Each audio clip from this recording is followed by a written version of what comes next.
All right, so I made this video kind of late. War for Wakanda came out like over a month ago, and the reason why I waited so long was because I wanted to see where the game was standing, what was happening with the game, and try to get a clear understanding for what I was going to talk about in this video, which is essentially asking the question and reflecting and putting a retrospect on essentially what was War for Wakanda, what's next, what is the plan here, because there's a lot of ambiguity.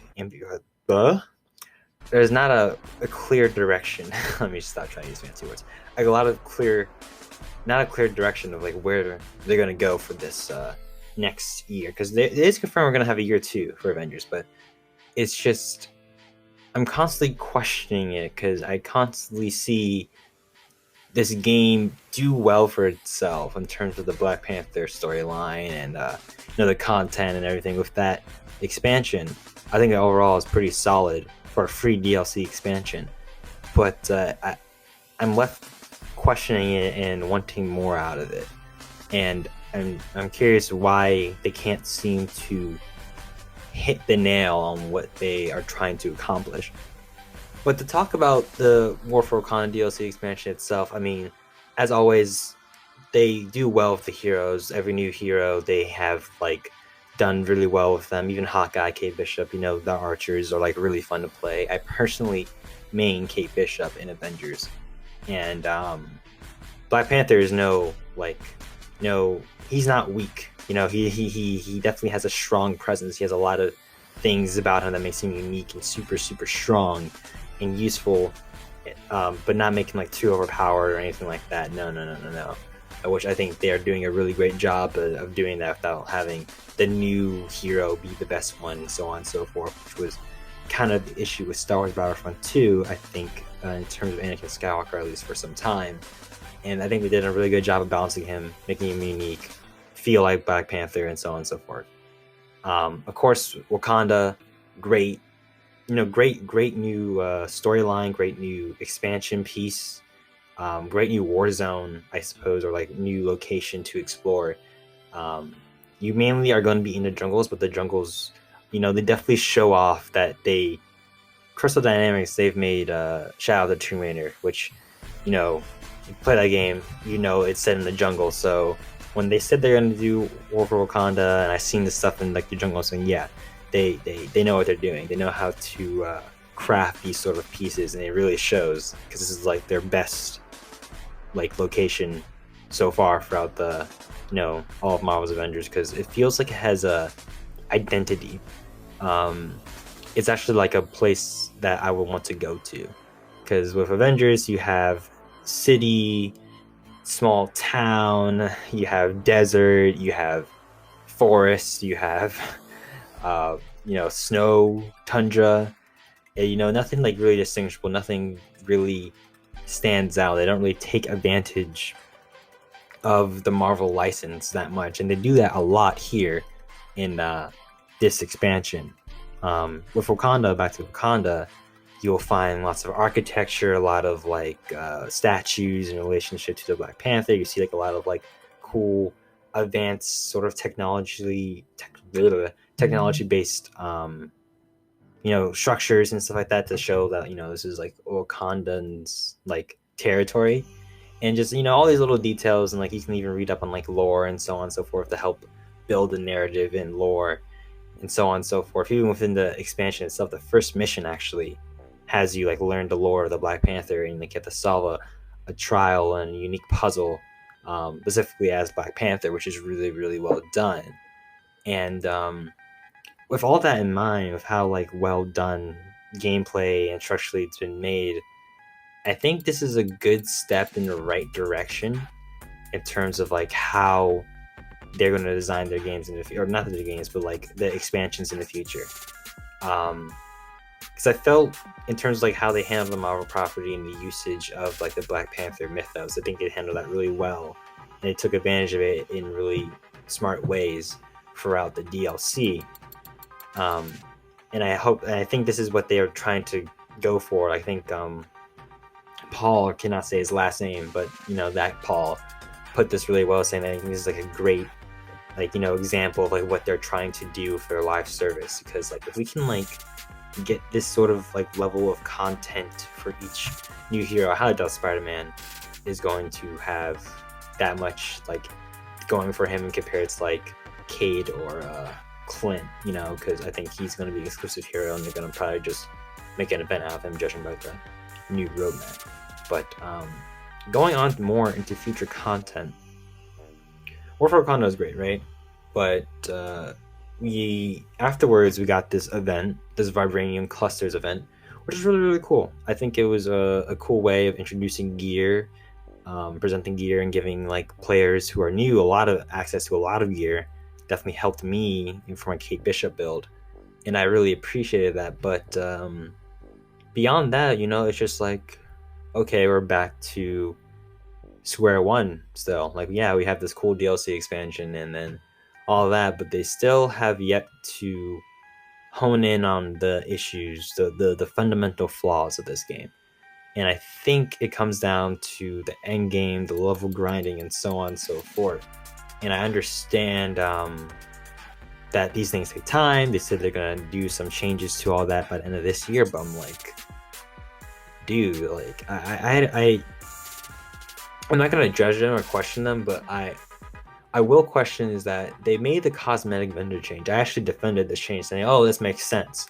They can make these changes, and they'll eventually, we'll see them like gradually improve upon it over time, and shouldn't be too long." I think that was like in February or March, one or the other, since they announced the cosmetic changes and like they did the stuff with the levels and stuff. We're now in September, and we still don't even entirely know when they're going to change these things. And I'm a bit frustrated by this. One, because I defended them. I was like, super like passionate about it, saying, "Oh yeah, they got this." But like, two, it's just like I feel like I put in effort and energy into this game, and then like it's like I get what I get back is just bullshit excuses. Like, of course, I understand they're devs, they're people, all these other things, but it is very, very tiresome to just see this game completely trip up on itself.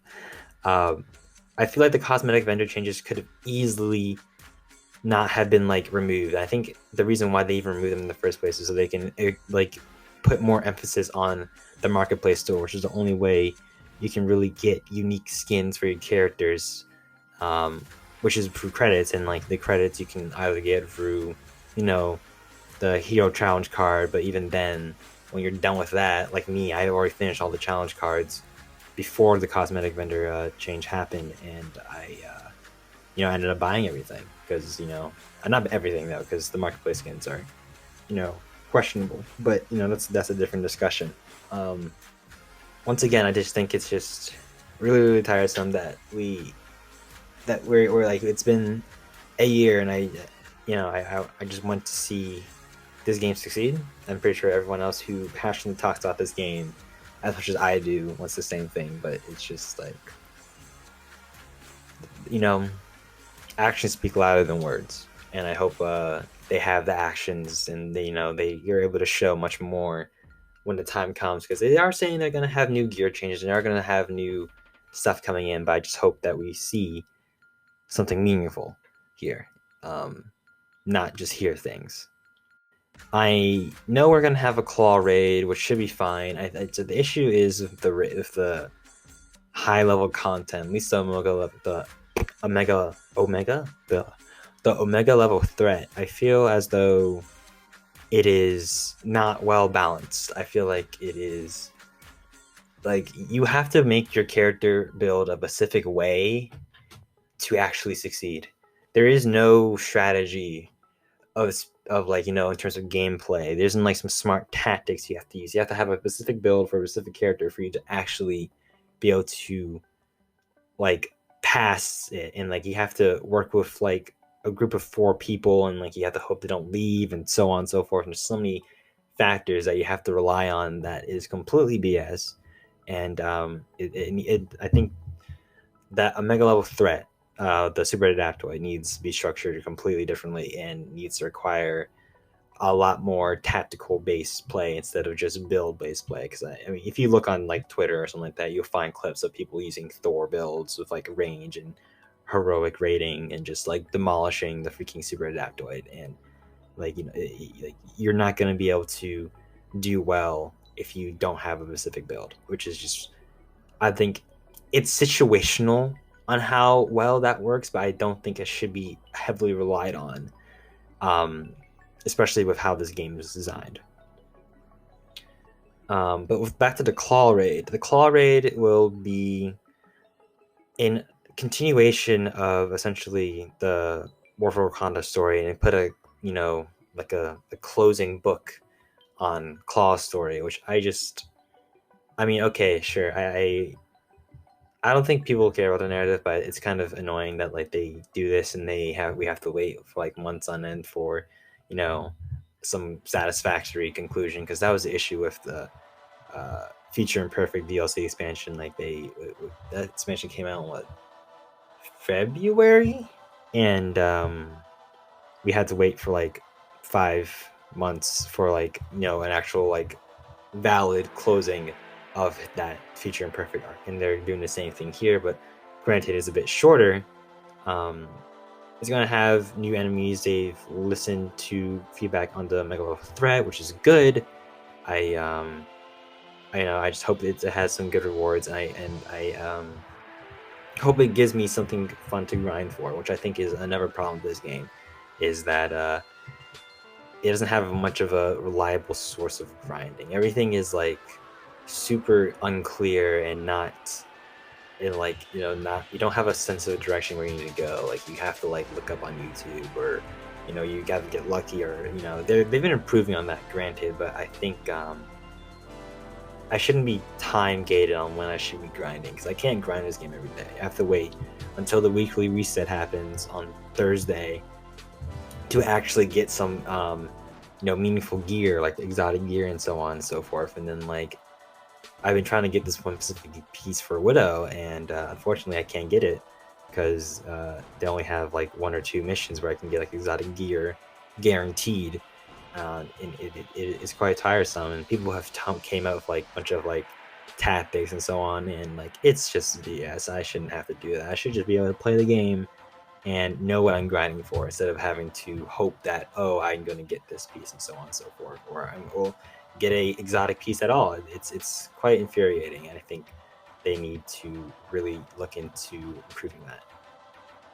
Surprisingly enough, though, for a lot of people, myself included, the game has sold well this year. Like it's actually, I think, like in the top 10 most sold games of like this year.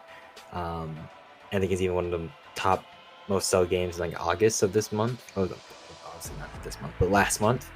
And I think it goes to show that this game has been doing fine, and it can very much go into a completely different direction for year 2. We could probably start seeing some meaningful changes happening, but of course, things like the pandemic, we have this whole new Delta variant coming in, which is definitely going to be tiresome, and I know that's just going to be a bitch to deal with. But I hope that this year they've learned a lot. They know what they should be doing. They seem to have a sense of direction now, at least in terms of content.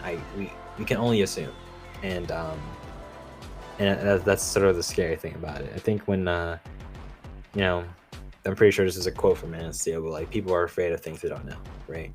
And I'm sort of afraid of this game. I hope this Claw Raid does well. Hope Spider-Man is a solid addition to the roster. I hope they really, you know, push forward more meaningful content drops instead of just having us wait for a while and these repeat of events and so on, which I think the roadmap is for this the last part of the year is kind of disheartening, because we see the return of all these older events and all these other things that I just cannot really care much about, but it is what it is.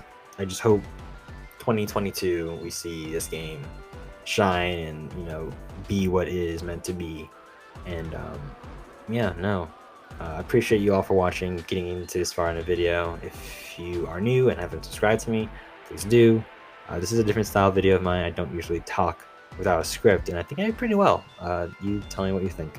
And thank you for watching, thank you for liking, or whatever, any interaction of sorts. Really appreciate it. helps me, live a bit more. That's a bit dark and morbid, but yeah. Have a good day. Stay safe. Take care. Peace.